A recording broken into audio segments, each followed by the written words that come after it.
So I've got some cool stuff to show you today. We have the Torq CL0508 micro servo here. This is a coreless servo. And we also have the Torq BLS5012 high torque servo here. Both of these are coreless servos. I'll open them up so we can take a look at them. Sorry, I actually misspoke there. The Torq BLS5012 is actually a brushless servo. And for those wondering, it's a 1/10 scale servo. Sorry about that. Now back to the video. I also have the Torq ESC. I believe that's how you pronounce it. That way I can run 3S on the Komodo brushless here. And we also have the Torq lighting system for the Torq ESC. We'll take a look at that here in a little bit too. These will be in a separate video. So first, let's take a look at these.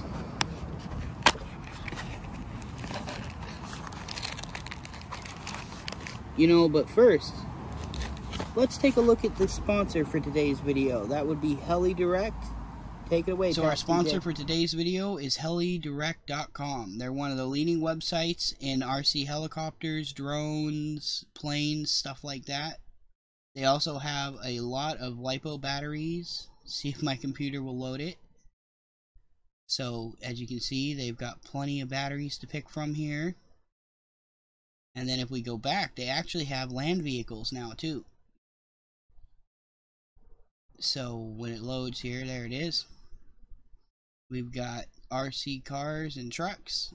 You can see Scx24, some little tiny RC cars. You've got the Sen Racing Ford F450 here. Micro drift chassis. And the one I really want to get to see what kind of mayhem we can cause up on the hill is right here. This thing looks awesome, but unfortunately I can't afford it right now. Maybe in the future we can get a hold of one and see what kind of mischief we can do with it.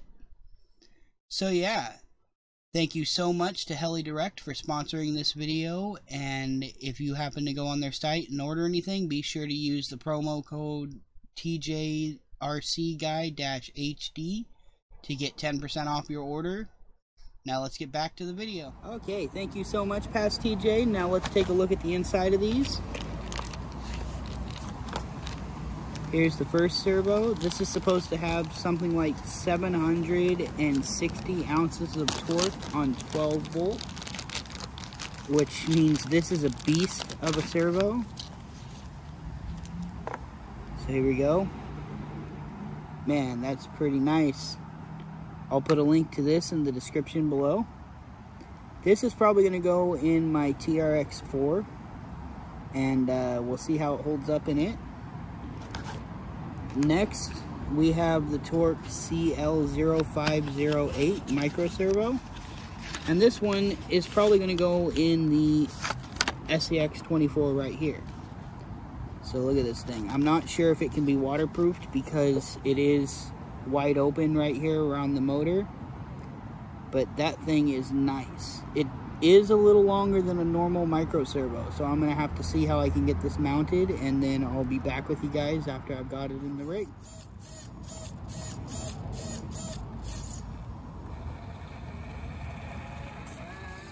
So right now we've got the Savox SH0350 servo in here, which is a great servo. It is plastic geared and it doesn't weigh near as much as that Torq servo. But let's get it in a jam here so we can then compare the Torq servo to this servo. So right here, jam it into that rock, and you can see how well it turns, even under full load. Now let's get that other servo in here and see how it compares. I was up late last night tinkering, trying to get the Torq CL0508 servo in this rig without needing to remove the bumper mount or anything. So I got it thanks to a Mofo RC adjustable servo tray. This is a 3D printed tray, and you can actually adjust where the mounts are. So it brought the servo back just far enough that it clears the bumper and everything, but now it's hitting the chassis rail, so I have to modify the servo mount and the servo tabs a little bit. I'll do that in a time lapse in a second. So I did 4-link it because this is a 4-link servo tray, and the servo actually clears over the top of these links with this tray. These are metal upper links. They're 45.5 millimeter. I'm not 100% sure what brand they are. I just got them with the lower links. RC Addiction 19 had hooked me up with these, so I'll ask him and see if I can get a link to them. So yeah, now I'm gonna pull this off so you can see it better off the rig. And okay, so I got that stuff removed so you can get a closer look at it. You can see where the links sit and everything underneath this tray. This side's a little tight because it rubs the servo a tiny bit, but no big deal. It doesn't seem to affect it enough to matter. So yeah, now I have to modify this a little bit. I probably need to move the screws down to here and remove these upper tabs, so I'm going to do that now.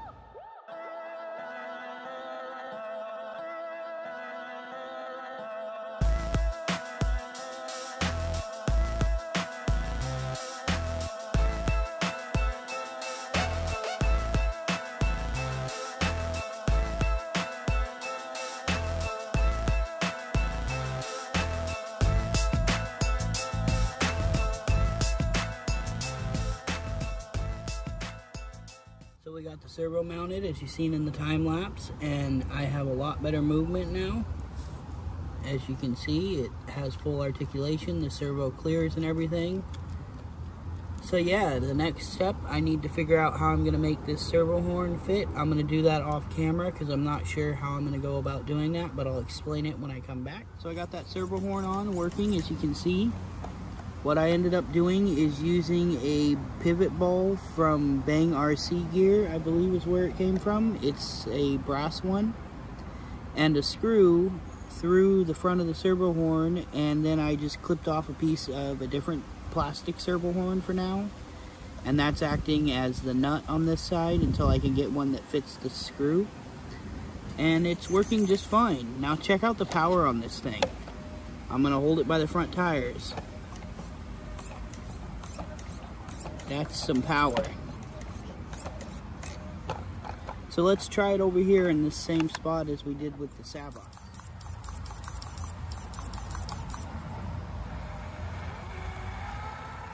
So we're going to go to the same spot where we tried the Savox earlier, just to see how this servo handles it.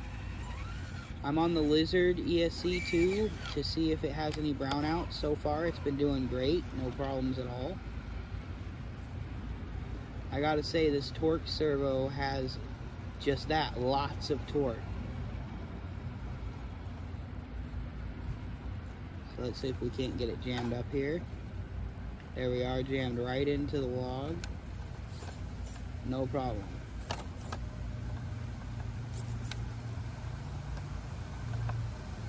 That's awesome.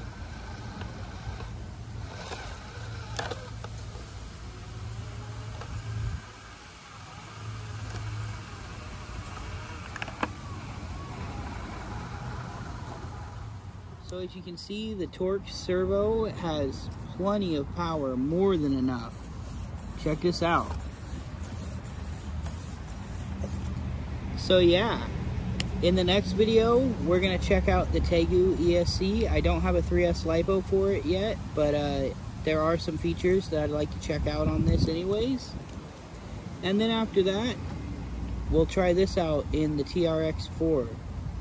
This servo is supposed to have 760 ounces of torque at 12 volt, but at the moment I don't have an external BEC, so it'll be running off the internal one on the Fusion, and we'll see how that goes. So yeah, be sure to subscribe if you haven't yet, and like this video if you enjoyed it, as well as hit that bell icon so you're notified of whenever I post.